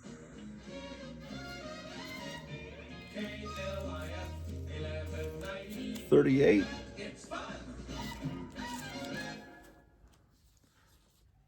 It's another copy of 38. is that an ad for? Yeah, I've heard, there's a radio ad for Wait On that played on my KLIF radio show. Nobody has ads on how to gain weight anymore. You notice that? Back in the 70s, there were some people that were too skinny. They needed to figure out how to gain weight. But they should have asked me, because I'm an expert in that. This has a Michael Fleischer script, so it will be more fun to read. Here's 39.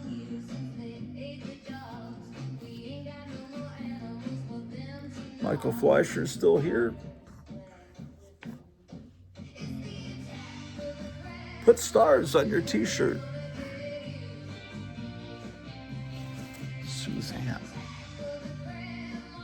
Suzanne Summers. Is that Suzanne Summers? I'm trying to remember. Oh, that was from Three's Company, right? Because it's hard to recognize these people. Suzanne Summers was, yeah. There's Cheryl Teague. See, the artwork's so bad you can't recognize them. Look at Kiss. Oh my gosh. And then the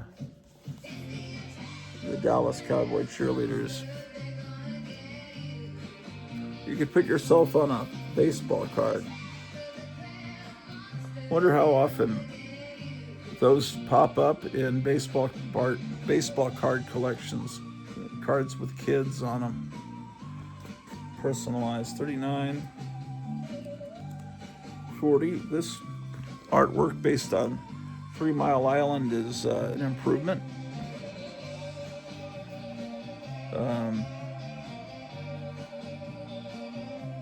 Interior art is interesting.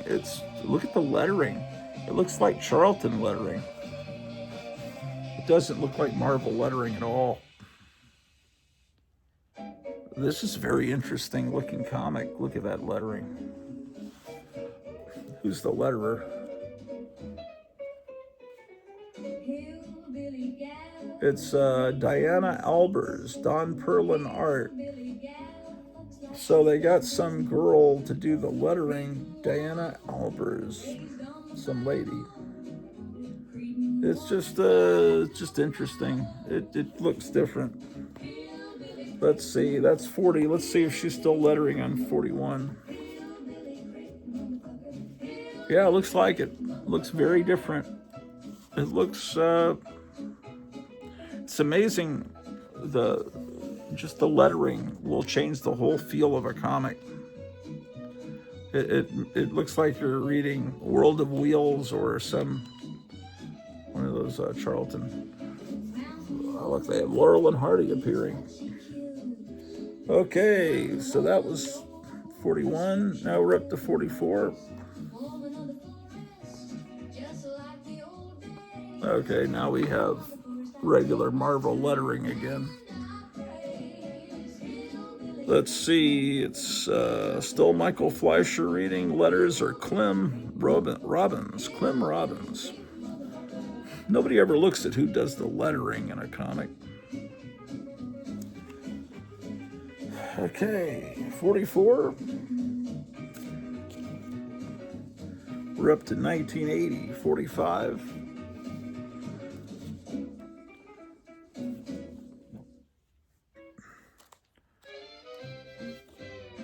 46.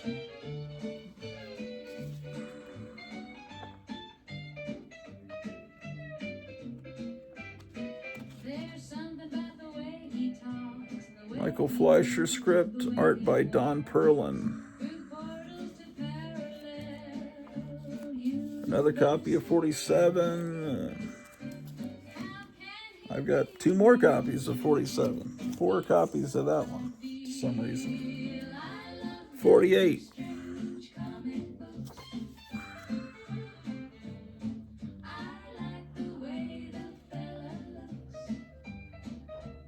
This one was from a dollar bin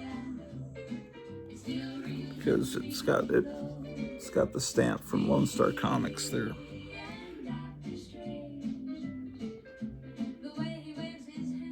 Lone Star Comics and SF. That was its name back then, Lone Star Comics and Science Fiction. $49. That's what it said on its original sign when that store opened, because I was there within the first few days of that store opening. I was there as soon as I read in the newspaper that there was a comic store that had opened in my town in the summer of '77.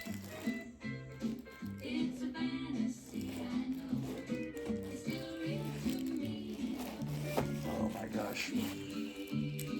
There's so many Ghost Rider comics. Oh gosh. 49.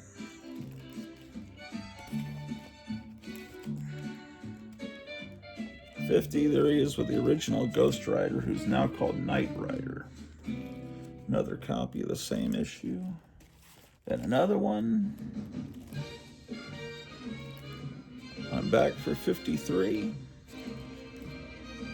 There's another copy of 53. Another.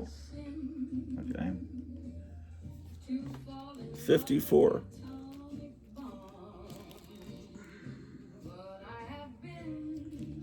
$55. Teaming up with Werewolf by Night. $56.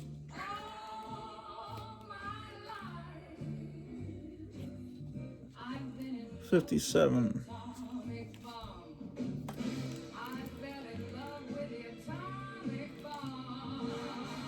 $58. $61.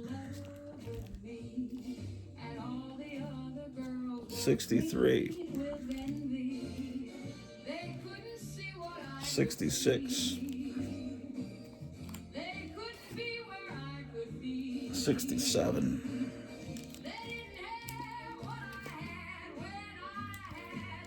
$68.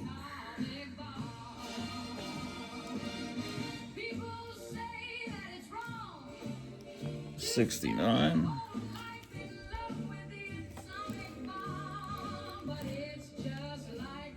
$71.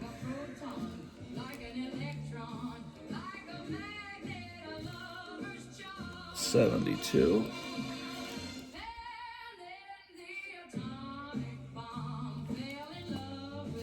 $74.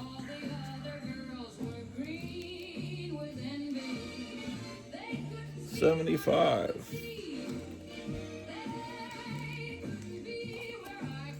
$78.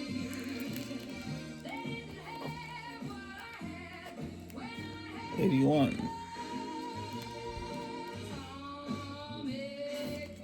$86.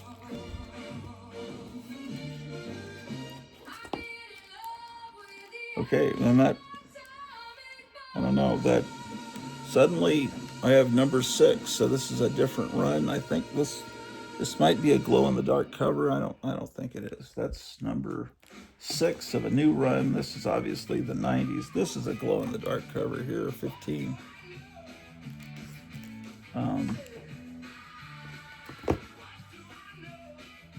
I think this is another copy that maybe doesn't glow. I don't know. Let's go try them out.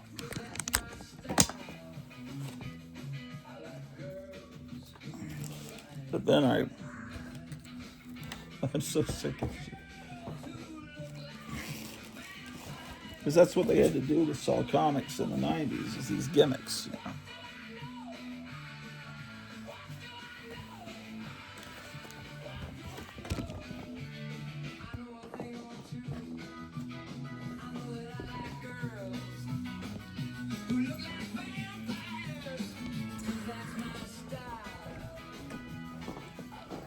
Wait, this is a whole different, this is a different comic. Let me show you. Okay, this is the non-glow version, because it has this black background, right? The one that glows has this kind of gold background. So we're gonna hold this up to the light.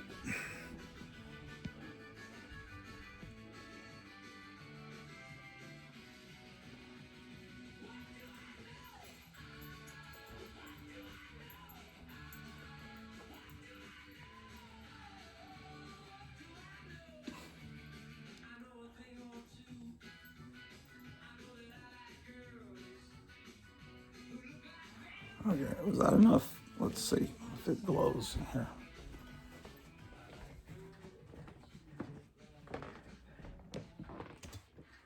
Gotta get where it's dark. I gotta get into a much. It's gonna be hard to find a dark area because it's. I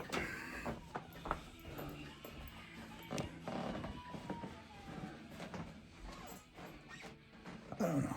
Where is it dark, man?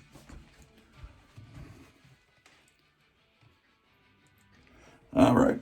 Trust me, it probably glows.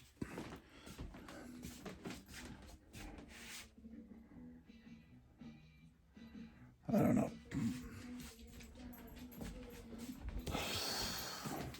That's where my socks went. The cat brought my socks in here.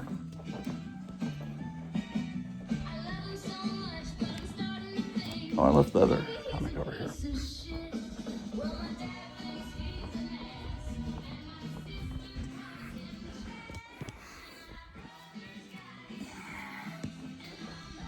Do people collect these glow-in-the-dark covers? I wonder.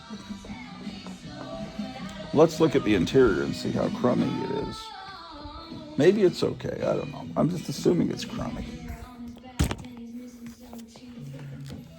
Oh, shit.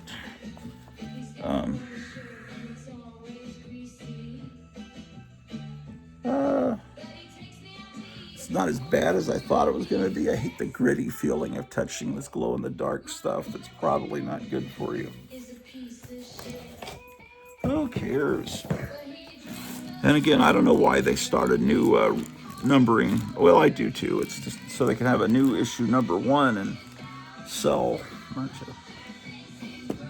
Okay, so that's fantastic. Here's 30.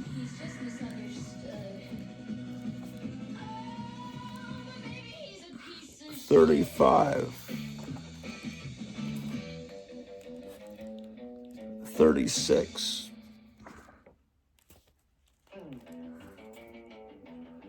And then this is the original Ghost Rider.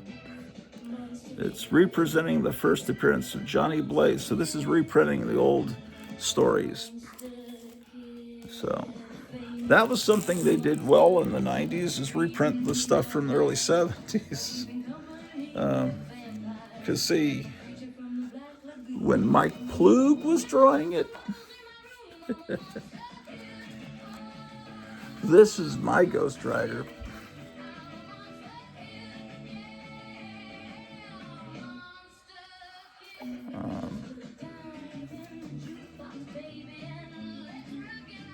Yeah, this is the fantastic Mike Plug, who was he was an apprentice to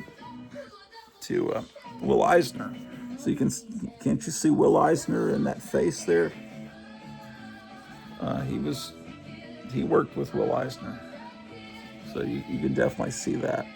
He's just they don't make artists like Mike Plug anymore. He's still around, right? Is my friend's name in the credits here? Hold on. My friend was the special effects coordinator for this movie, Honey, I Blew Up the Kid. The original movie was Honey, I Shrunk the Kids, right? But then the sequel, the kid becomes a giant. So,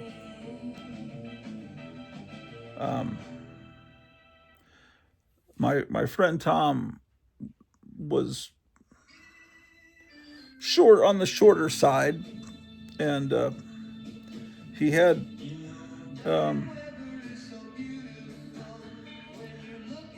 they were trying to do a scene where the baby's hand reaches down to pick something up, and he said, "Oh, why don't we just use my hand?" And his hand on camera looked like a baby's hand. I don't know if that's something that he could have told a girl to impress them. Hey, my hand was the baby hand, and Honey, I Blew Up the Kid. But, he didn't have scarred up hands. He didn't do manual labor as a kid. He was from a wealthy family, so his hands were very unblemished. And I've never seen the movie. I've never watched this movie. Someday I'll watch it to look for my friend's hand appearing in it. But in the meantime, this is good. The reprinting the original Ghost Rider books, and these are probably very cheap to acquire.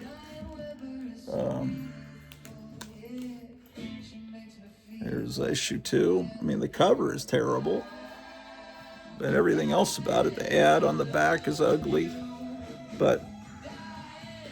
And an ad for this hideous looking Thor, the way he looked in the 90s, but when you just see the spectacular Mike Plug art, that's why I separated my 60s stuff. I should have kept the early years of the Bronze Age with my 60s stuff.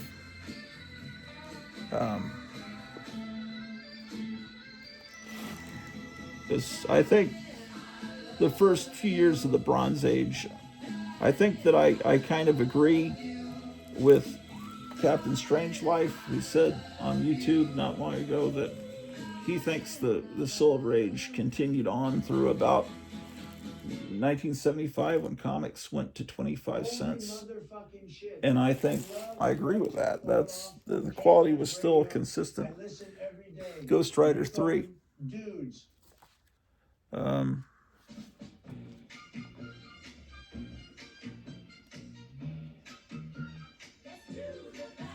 Yeah, again, still the wonderful Mike Plug art.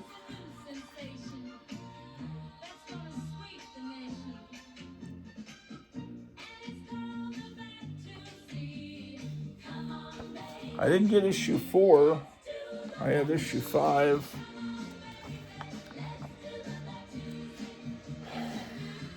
But I probably have all the comics that are reprinted in issue 4 in their original printing. And by this point, it's not Mike Plug, it's Tom Sutton, who's great, penciling, and Schick Stone inking. Oof, rough art. Number 6. I mean, look at the shadow on the side of her nose. That's very strange. I mean, does that look like a shadow? That's like, the more you look at it, it's like, wow.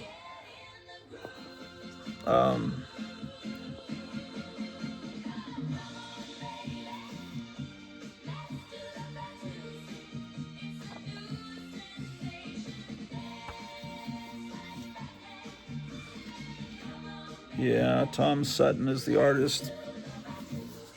But then you have this Aladdin ad next to it. 7. Yeah, I guess Ghost Rider was selling pretty well in the 90s, so they're reprinting all the 70s stuff.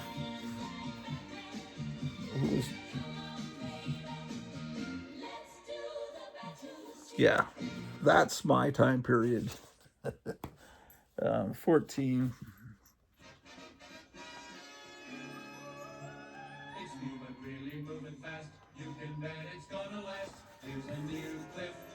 Art's a little rougher, but still fun. Who's this artist? Jim Mooney, artist. Sal Trapani, inker. Sal Trapani. I went to high school with him. Just kidding. Let's see. Sal Trapani. Good morning, I am Sal Trapani. Is that it? Is that it? Is that it?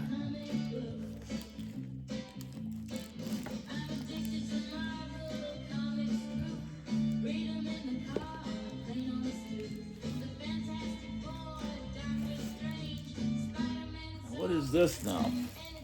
The original Ghost Rider Rides Again, part 1 to 7. Okay,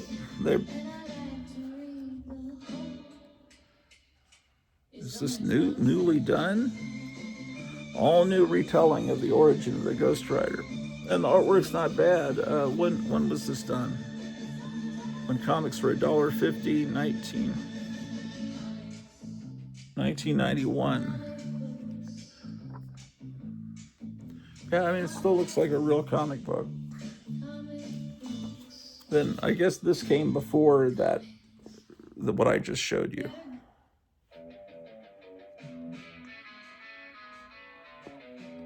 Yeah, this would be before that.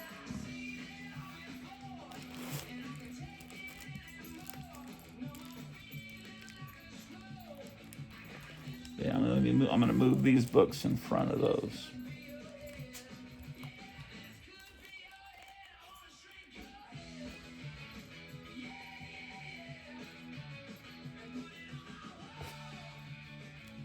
This is a mini series.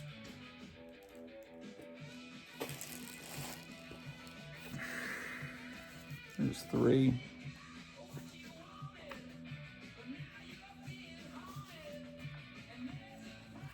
Get 2 copies of that. Issue 4.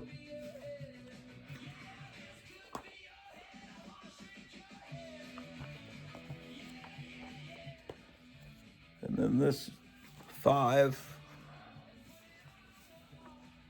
Maybe I don't have the last 2.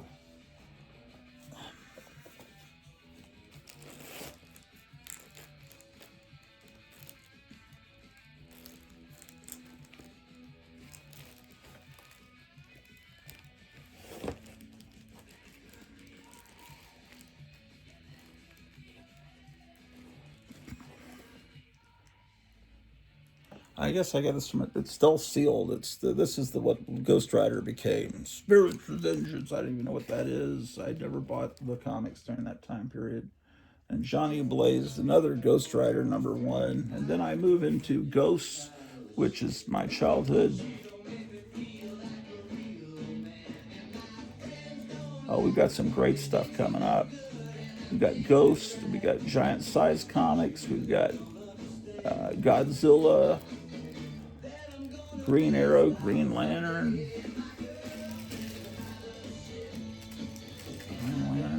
Then Gru. A few years ago, they were saying Gru was going to be an animated series. Never happened, did it?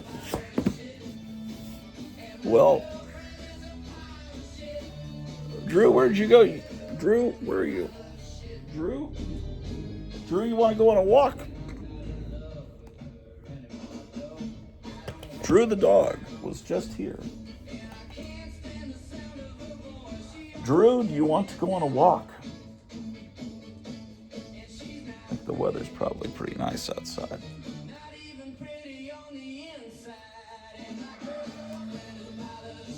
So we've gotten A through G. H, I, J, K, L, M, N, O, P, Q, R, S. All those things are coming up soon.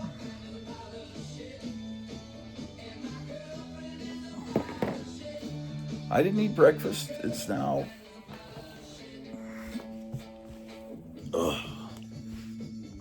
almost 10.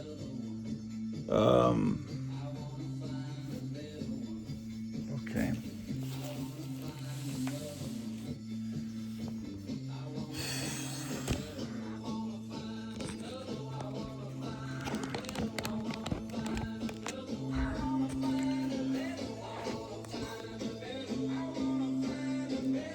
Well, I guess I'll skip breakfast and eat lunch.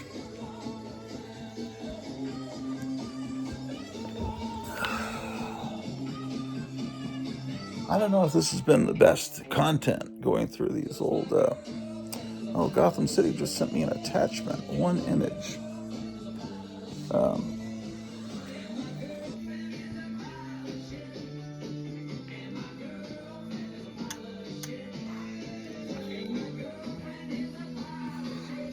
Yeah, it's depressing seeing the 1990s books.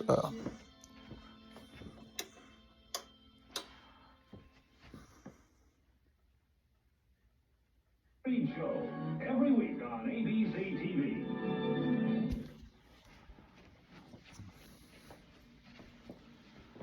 Okay.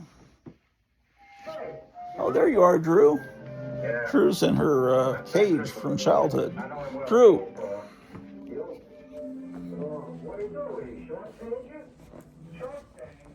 Would you like to go on a walk? Let's go out on a walk.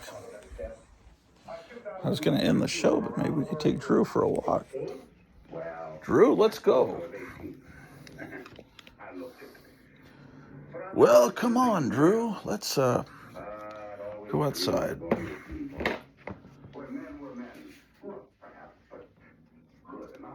Oh, we have a Gotham City Comics. Let's put this on. I see a box that doesn't have a sticker on it. To keep me safe on the long voyage. Willie, Hey, stop checking up on me. I'm all right. I brought you some of those bear claws that you like so much. Yesterday, when the plumbers came, on their text message saying they were on the way, it said, please kennel your dogs.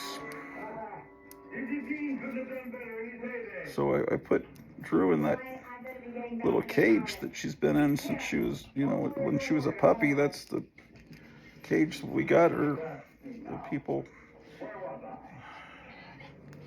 that we bought Drew from had her in that little cage. And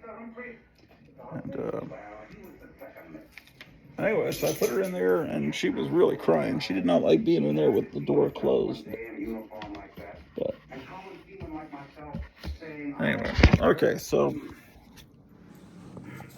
we have that sticker there now. Okay, Drew, let's go outside, man. See what the weather's like. I don't think I even need a coat today.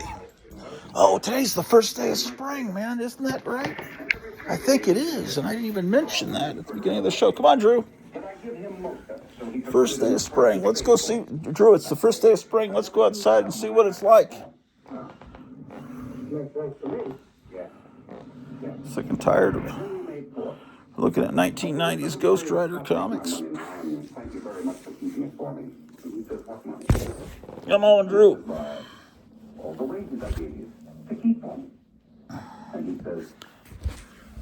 Come on, Drew. Let's go, man. Come on, let's go, little darling. The cats are there at the door. We're going to have to move you cats to get outside. Come on, cats. Come on, cats and kittens. We got to get out of the way, man. Get out of the way. Come on, Drew. Drew the dog's going the other way. What the hell? The heck? I'm sorry about that language.